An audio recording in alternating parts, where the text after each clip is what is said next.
Bien, mis hermanos, vamos a meditar en este pasaje, en esta hora. Déjenme comenzar por contarle que hace unos meses me encontré con un compañero de la escuela, realmente alguien que había sido pues un buen amigo en esos tiempos.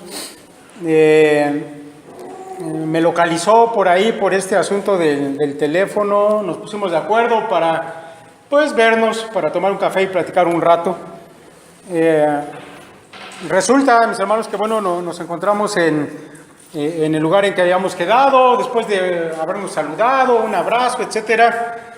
Lo primero, bueno, que dijimos, o lo que yo le dije a él es, bueno, pues ahora soy pastor de una iglesia evangélica. Y lo que él me dijo es, bueno, yo sigo siendo el mujeriego que siempre he sido. Y mis hermanos, en aquella charla, pues él me contó sus historias de mujeriego. Y bueno, yo le estuve contando un poco de lo que hacía al dirigir a la iglesia. Terminamos, mis hermanos, terminamos esta conversación, pues dándole yo algunos consejos a él en su vida matrimonial, en su papel de padre, su necesidad de conocer a Dios, etcétera. Mis hermanos, el tema que hoy vamos a tratar es muy importante porque sin duda, mis hermanos, sin duda que todos los que están aquí, invariablemente tenemos contacto cada día con gente del mundo, con gente que no conoce a Dios, que no ha nacido de nuevo. ¿Cuál, mis hermanos, debe ser nuestra manera de tratar con ellos? No sé si usted se lo haya preguntado. Tal vez a algunos sí les queda claro que ahora no es igual que antes. Otros tal vez no lo perciban mucho, pero déjame decirle que la palabra de Dios sí da atención a estas cosas. Deberíamos, mis hermanos, vivir aislados de todo el mundo porque son pecadores. Bueno, déjame decirle que la historia nos dice que hubo ciertos momentos en que los cristianos entendieron que así debía ser. Y bueno, hubo quienes se enclaustraron en monasterios, algunos otros se fueron a lugares aislados como montes o desiertos para no contaminarse con la gente del mundo. Pero mis hermanos, hoy vamos a ver que la Escritura en cambio nos da una visión diferente. Hoy, mis hermanos, vamos a considerar dos pasajes de la Escritura que nos van a conducir a entender de qué manera, mis hermanos, debe ser nuestro trato hacia la gente de este mundo que no ha nacido de nuevo, que sigue viviendo bajo la potestad de las tinieblas todavía. Mire, así que por un lado tenemos allá en 2 de Corintios capítulo 6, a partir del 14 y siguientes, al apóstol Pablo diciéndonos algo como lo siguiente. Dice: salid en medio de ellos y apartaos, dice el Señor, y no toquéis lo inmundo. Esta es una de las posturas que vamos a ver el día de hoy. Por otro lado, también tenemos al mismo apóstol Pablo, pero en la primera epístola a los Corintios, allá en el capítulo 5, diciendo algo que le va a parecer totalmente diferente. Se lo voy a leer de la NBI, que nos va a ayudar a una lectura de primera vez y a entender de qué se está hablando aquí. Dice 1 Corintios 5:9: por carta ya les he dicho que no se relacionen con personas inmorales. Por supuesto, no me refería a la gente inmoral de este mundo, ni a los avaros, estafadores o idólatras. En tal caso, tendrían ustedes que salirse de este mundo. Bueno, no sé, mis hermanos, a mí me parece que Pablo aparentemente está entrando en una contradicción en lo que él está diciendo. Por un lado dice, apártense de los inmundos. Por otro lado dice, bueno, yo les dije que se aparten de los inmorales, pero no de los inmorales del mundo, porque sería entonces necesario que se salieran de este mundo para poder hacer tal cosa. Bueno, vamos a ver, mis hermanos, que no existe esa contradicción. Y voy a explicar ambos textos y al final, mis hermanos, vamos a llegar a una reflexión de estos pasajes. Déjenme comenzar por 2 de Corintios capítulo 6. Si quiere tener su Biblia abierta allí, puede hacerlo. Vamos a estar comentando algunas cosas. Comienza el apóstol Pablo diciendo lo siguiente: no os unáis en yugo desigual con los incrédulos. Mis hermanos, esta frase es un imperativo. Eso quiere decir que es una orden. Ahora, déjame decirle que la expresión aquí de Pablo resulta tan fuerte: no os unáis en yugo desigual con los incrédulos.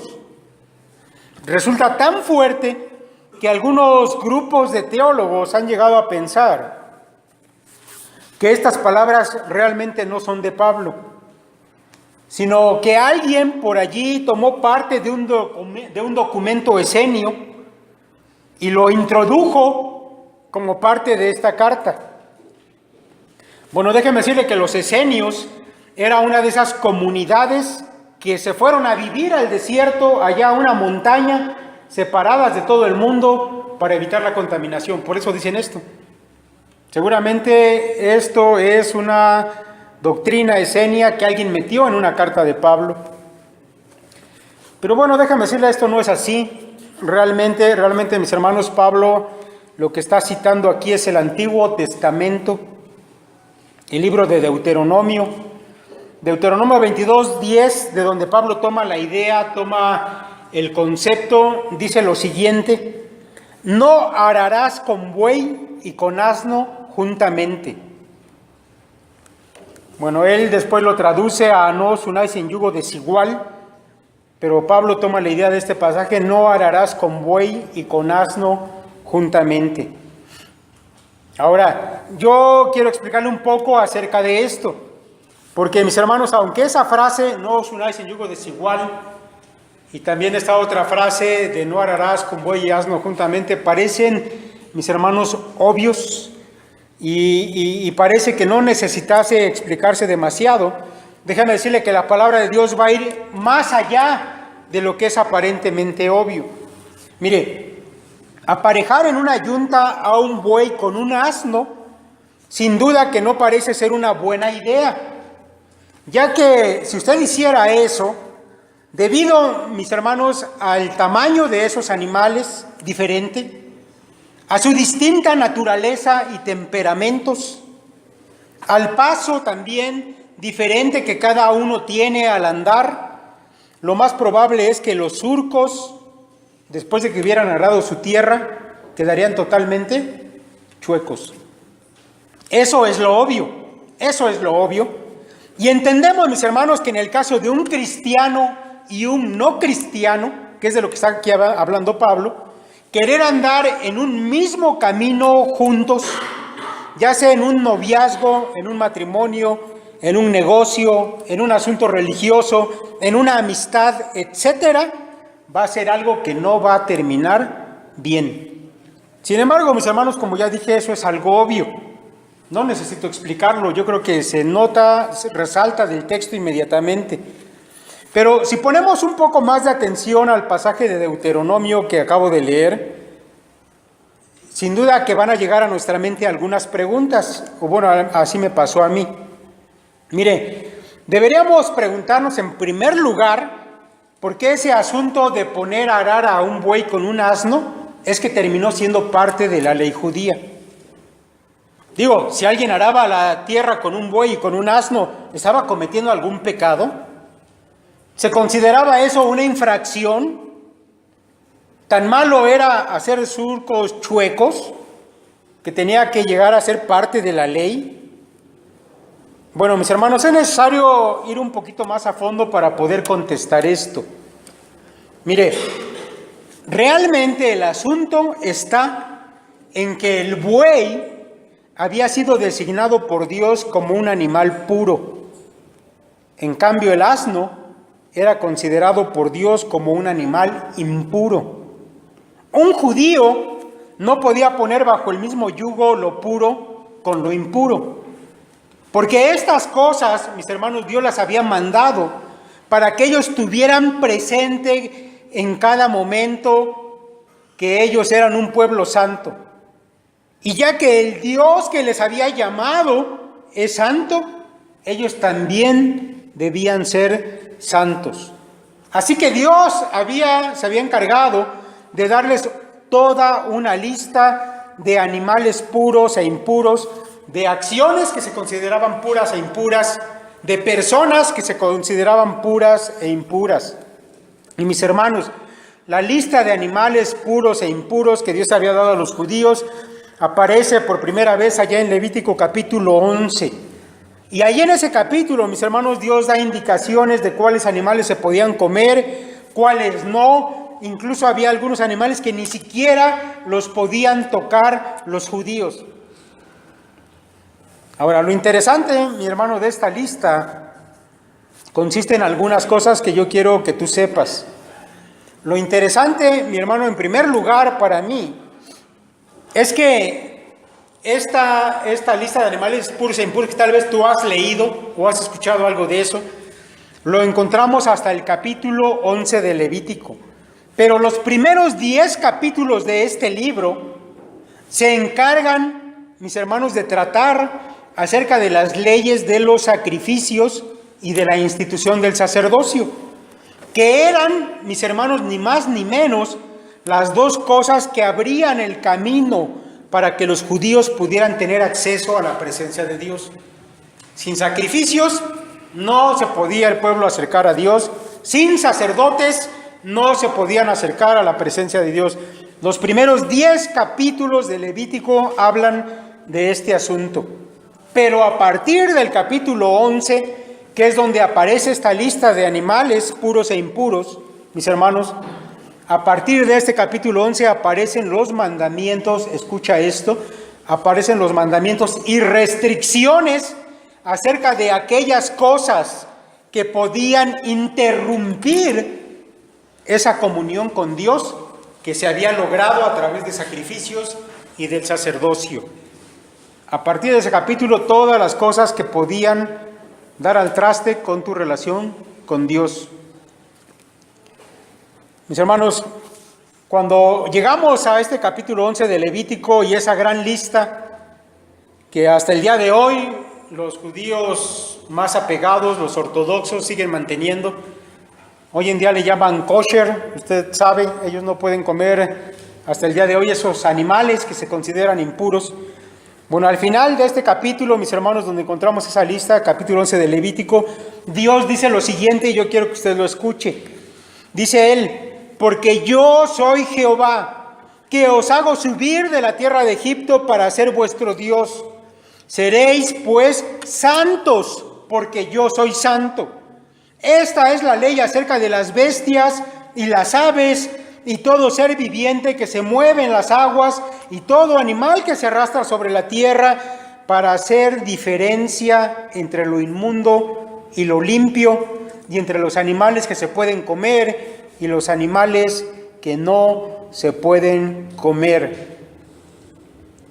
Mis hermanos, una gran cantidad de escritores, de comentaristas, cuando enseñan acerca de estos animales puros e impuros, ellos dicen que Dios había marcado una diferenciación entre estos animales simplemente para que los judíos pudieran tener una dieta sana y su cuerpo no se enfermara.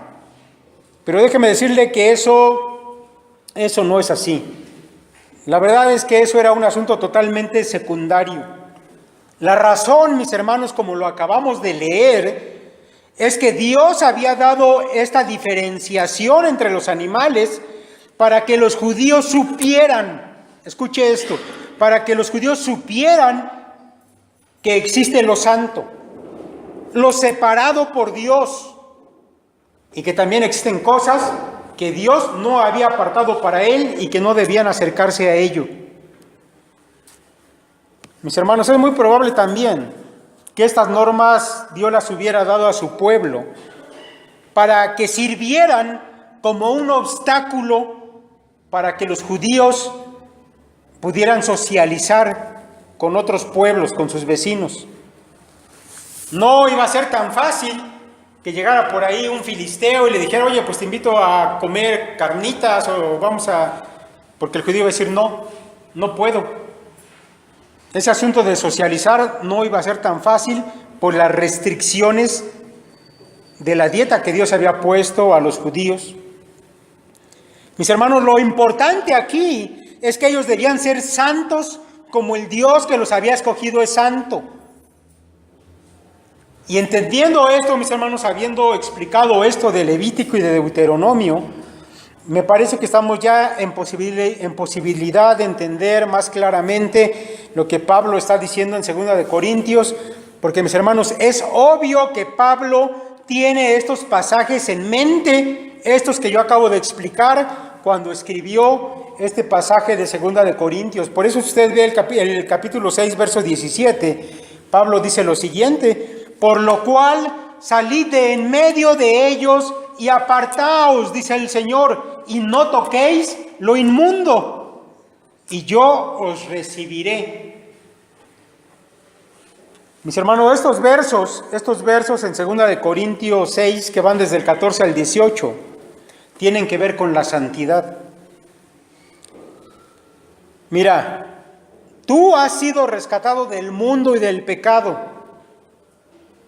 Has sido apartado por Dios, y para poder haber sido apartado por Dios, Cristo tuvo que morir en una cruz para lavarte con su sangre. Ahora, mi hermano, tú eres hijo de Dios, eres pueblo de Dios, por lo tanto debes ser santo. No tienes nada en común con aquellos que no son hijos de Dios. Mi hermano, no se trata, escucha bien esto, no se trata simplemente de surcos chuecos. Es decir, no solamente se trata de que si tú te juntas, si tú caminas por la vida con gente no cristiana, las cosas te van a salir mal. Las cosas van a terminar mal para ti.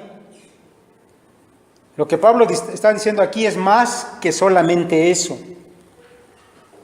Mi hermano, si tú decides tener comunión con la gente que no conoce a Dios, eso es una afrenta para la santidad de Dios. Eso, mis hermanos, es una afrenta a la sangre de Cristo que fue derramada por ti.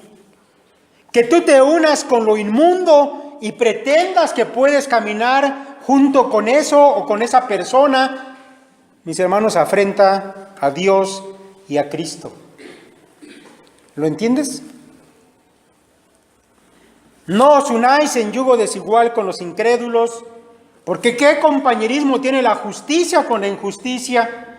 ¿Qué comunión la luz con las tinieblas? ¿Qué concordia Cristo con Belial?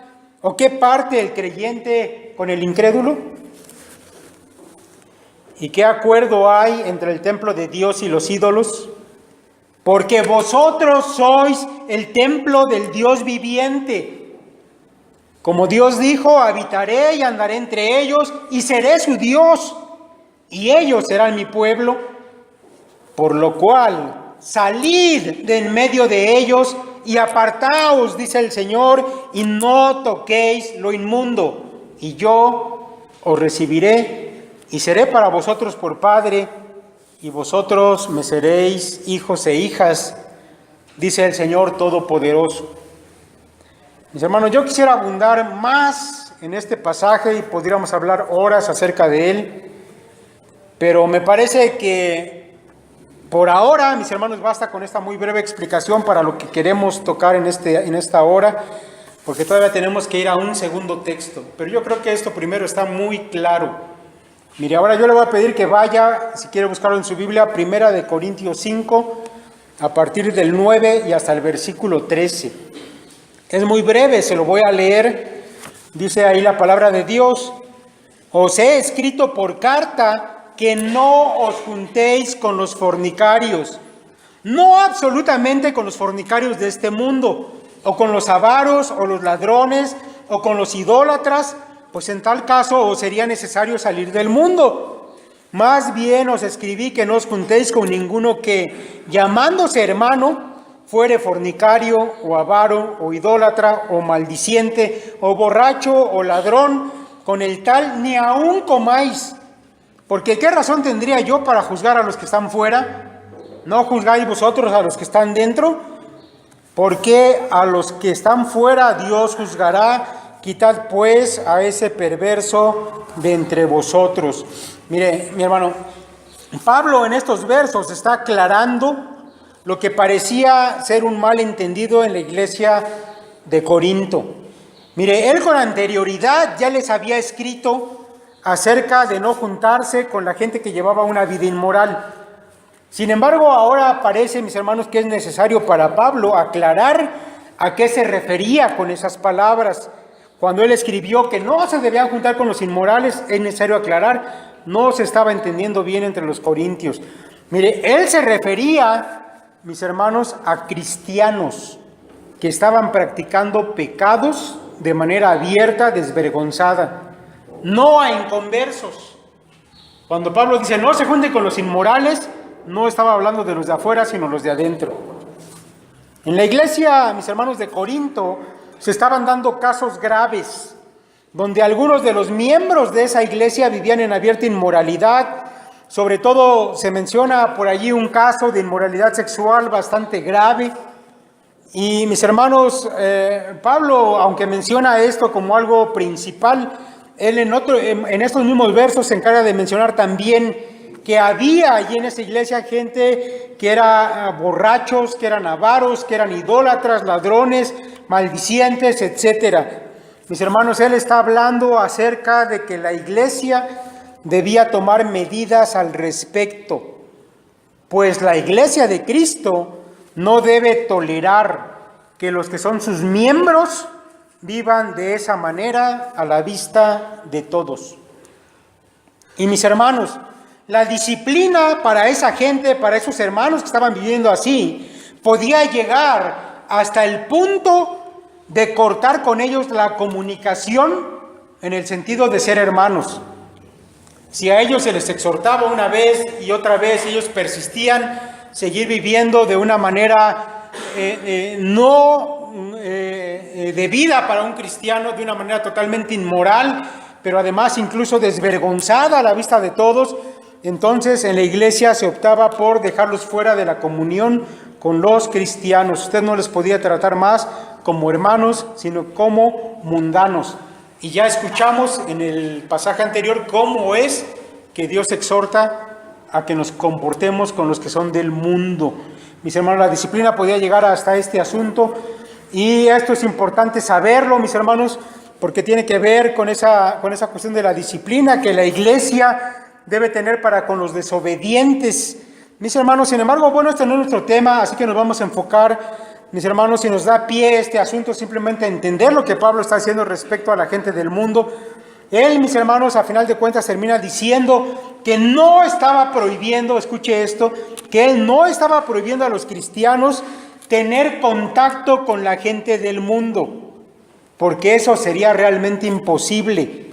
De manera que en el verso 10 dice, pues en tal caso os sería necesario salir del mundo. Y cuando Pablo dice esta frase, él sin duda está hablando de lo mismo que el Señor Jesús habló allá en su oración sacerdotal, cuando Jesucristo dijo, no os ruego que los quites del mundo, sino que los guardes del mal. Como tú me enviaste al mundo, así yo los he enviado al mundo. Mis hermanos, a los cristianos se les ha dejado en este mundo solamente por una razón. Nosotros no hemos sido llevados todavía al cielo con el Señor por una razón, porque el Señor quiere que en este mundo usted y yo continuemos la obra de Él. Y esto, mis hermanos, significa que debemos predicar el evangelio de salvación a los perdidos. Por eso es necesario que los cristianos tengan contacto todavía con la gente no salva, sin importar, mis hermanos, lo inmorales que ellos sean, lo perversos que ellos sean, o lo desvergonzados en su manera de vivir, porque al final de cuentas tú no puedes esperar otra cosa de la gente que no conoce a Dios, porque ellos pertenecen al mundo y a Satanás. Pero mis hermanos, la iglesia de Cristo ha sido dejada en este mundo para hacer luz, para hacer sal a los pecadores, y para ello, mi hermano, es necesario hacer contacto con la gente de allá afuera. Mira, la sal para poder preservar de la putrefacción un trozo de carne, Y esa era la función que tenía cuando Cristo dijo, vosotros sois la sal de la tierra. Para que la sal pueda ejercer esa función, es necesario que entre en contacto con la carne que debe preservar. La luz, porque el Señor dijo, vosotros sois la luz del mundo. La luz, para poder servir de guía, debe ser encendida en medio de la oscuridad. Por eso, mi hermano, es importante que tú como cristiano no te encierres en tu casa, no vengas y te encierres aquí en la iglesia. Es importante que no propongas en tu corazón no tratar jamás con la gente del mundo, porque eso es lo que habían malentendido los corintios, y Pablo está teniendo que aclararles el asunto. Ellos estaban intentando no tener ya trato con los pecadores, y sin embargo estaban por otro lado permitiendo una conducta pecadora y desvergonzada en los miembros de la iglesia. Ellos estaban haciendo exactamente todo lo contrario de lo que se les había indicado. Pero mi hermano, creo que ya ha quedado claro también este segundo pasaje. Es importante que hagas contacto con la gente del mundo porque necesitan ser evangelizados. Es importante que no andes en las mismas cosas que la gente del mundo, que no te unas con ellos en el mismo yugo, porque tú eres santo y ellos no lo son. Mis hermanos, quiero unir a estos dos textos, explicar estos conceptos que hemos visto hasta aquí y llegar a un asunto práctico de reflexión también. ¿Cómo debe ser, mi hermano, entonces nuestro trato con los que no han nacido de nuevo, es decir, con la gente de este mundo? Bueno, dos conceptos deben estar aquí en tu mente. Mi hermano, yo te pido que no los pierdas de vista. Repítelos, apréndetelos en tu cabeza, en tu mente. Esos dos conceptos son santidad y evangelismo. Santidad y evangelismo. Mira, tú eres santo como tu Padre Celestial. Por lo tanto, mi hermano, tú no puedes y no debes tener un compañerismo estrecho con la gente de este mundo. No puedes andar en el camino bajo el mismo yugo con ellos. De manera que no, mi hermano, no debes llegar a compartir con la gente incrédula sus puntos de vista, sus deseos, sus diversiones, sus pensamientos, sus motivaciones, su moral, su indiferencia hacia Dios. Todo tipo de unión con una persona no regenerada que te lleve a compartir su manera de vivir, debes evitarla. Yo sé, mis hermanos, que algunos van a decir, pero es que aunque yo tenga un novio inconverso o una novia inconversa, o un amigo no creyente, o un familiar que no cree en esto de Dios, o un socio que no es cristiano, o un compañero en la escuela con el que llevo muy bien, pero que no quiere saber nada de Dios, bueno, eso a mí no me afecta. Así que yo puedo seguir teniendo esa relación estrecha, ya sea de amor, de amistad, de negocios, de estudio, etc. Sin embargo, mi hermano, debes saber que no solamente tu camino va a ir torcido en cuanto a los resultados que tengas de esa relación. Y yo quiero que tú sepas que cada vez que un cristiano se mete en una relación así, la probabilidad de que el asunto termine mal es de 100%. Es de 100%. Mi hermano, pero eso no es todo lo importante. Más importante todavía de que vas a terminar mal, es que desde ese momento, desde ya, tú estarías ofendiendo a Dios al ponerte bajo el mismo yugo cuando tú eres santo y ellos son inmundos ante los ojos de Dios.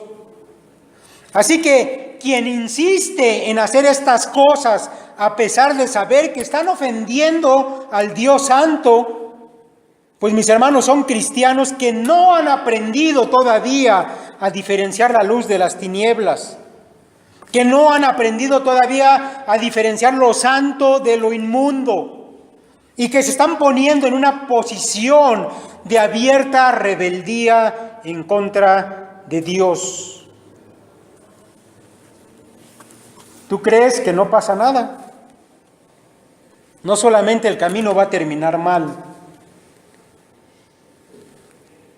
Mi hermano, el resultado más importante es que para quien insiste en vivir de esa manera, su comunión con Dios ha quedado interrumpida. En el Antiguo Testamento, quien tenía contacto con lo inmundo, ya fuera un animal declarado inmundo por Dios, un cuerpo muerto de un ser humano o de un animal, una mujer que acababa de dar a luz, por ejemplo, y no se había purificado, quien tenía contacto con lo inmundo quedaba fuera de poder participar del culto a Dios hasta que no se hubiera purificado. En el Nuevo Testamento, Pablo, citando la voz de Dios, dice: como Dios dijo, habitaré y andaré entre ellos y seré su Dios, y ellos serán mi pueblo, por lo cual salid de en medio de ellos y apartaos, dice el Señor, y no toquéis lo inmundo, y yo os recibiré. Quiere decir que entre tanto tú estás, mi hermano, poniéndote bajo yugo desigual con alguien que es un incrédulo, inmundo, no regenerado, tu comunión con Dios está rota. Tu comunión con Dios está rota. Por eso, si sales de en medio de eso, dice Dios, entonces yo te recibiré. Si pasa algo. Si pasa algo y es un asunto grave, que dejas de tener comunión con tu Padre. De manera, mi hermano, que si tú piensas que puedes ser amigo del mundo, de la gente que está en el mundo, de tener una relación con Dios al mismo tiempo que eso, bueno, estás equivocado. Si tú tienes un novio o una novia no cristiano, una amistad estrecha con un no cristiano, o cualquier otro tipo de relación que implique andar en ese mismo camino que ellos, tú estás fuera de relación con Dios, estás separado, te has alejado de Él y no puedes pretender estar bien con tu Dios, porque realmente, mi hermano, no lo estás. Por otro lado, mis hermanos, por otro lado, el contacto con los no cristianos es necesario. Y está definido por esa otra palabra, evangelismo. Una palabra que te dice, no los toques más allá de lo permitido, santidad. Otra palabra que dice, sí, acércate, evangelismo. Así que, mi hermano, la razón para alejarte de ellos es la santidad de Dios. La razón para acercarte a ellos es evangelismo. Pero, mi hermano, no pierdas de vista esto. La santidad de Dios te dirá de dónde no debes pasar en tu trato con ellos. El evangelismo te dirá hasta dónde sí puedes ir. De manera, mi hermano, que tú no puedes decir, es que me voy a ir con mi amigo que me invitó a una borrachera porque lo voy a evangelizar. No puedes decir, es que yo me hice novio o novia de fulano o de fulana porque mi intención es evangelizarlo. Mi hermano, la santidad te dice hasta dónde puedes llegar y en qué momento te tienes que alejar. Y el evangelismo te dirá hasta dónde sí puedes ir, hasta donde tú tengas la oportunidad de hablarles de la palabra de Dios, y eso te lo marca la Escritura. De manera, mis hermanos, que me parece que la palabra de Dios es clara, es contundente, y por más dura que nos parezca, sin embargo, mis hermanos, esto es algo que proviene de Dios. Y yo espero que usted, mi hermano, lo atesore ahí en su mente, en su corazón. Acuérdese siempre de estas dos cosas que definen nuestro trato con la gente del mundo: santidad y evangelismo. Mis hermanos, por hoy hasta aquí le vamos a dejar. Vamos a orar, que Dios nos ayude a tener siempre esto en mente. Señor, te damos muchas gracias porque tu palabra, Señor, es clara, es contundente. Señor, tú nos has llamado a ser un pueblo santo para ti. Padre, gracias porque, Señor, para ello tu Hijo Jesucristo tuvo que derramar, Señor, su sangre en una cruz para que, Padre, fuésemos lavados de nuestros pecados, purificados, Señor, y poder ser aceptables delante de tu presencia, Señor. Sin duda, Señor, que tú nos dices de aquellas cosas y nos adviertes, Padre, de esas cosas que nos pueden llevar a una interrupción de nuestra comunicación contigo, de nuestra comunión, Señor, contigo. Te rogamos, Señor, que aprendamos la lección, que no la apartemos de nuestra mente y que, Señor, podamos honrarte. Por otro lado, Señor, siendo fieles testigos tuyos, llevando tu palabra, predicando el Evangelio a este mundo, Señor, como tú nos lo demandas y para lo cual, Señor, es la única razón que nosotros todavía estamos aquí. Que podamos, Señor, honrarte en ambas cosas. Gracias, Dios, una vez más por tu palabra. En el nombre de Cristo Jesús. Amén.